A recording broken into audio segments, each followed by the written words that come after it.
Hello guys, good morning. Ayan, nagluluto tayo ng pansit bihon. Madami guys. Ang ating niluluto kasi may papakainin tayo mamaya na magdadasal dito sa Mama Mary. Kukunin na kasi yung nililibot dito sa subdivision. Isang linggo bawat sa isang bahay. Ayan. Pakainin natin sila pagkatapos magdasal. Ayan.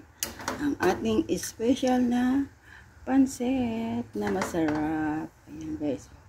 Yummy ito guys. Maraming halo yan guys. Ang halo lang yan ay chicken at chicken liver. Kasi ang may liver na chicken ay mas malaga.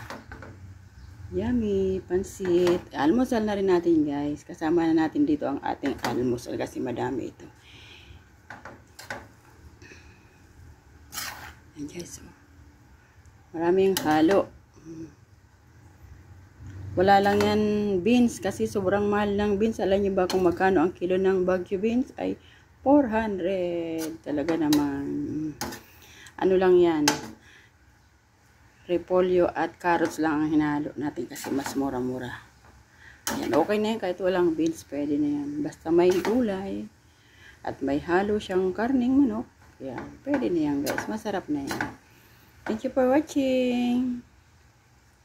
Luto na yan guys. Kakain na ng almusal. Gutom na ang tagaluto. Happy Sunday po. Blessed Sunday.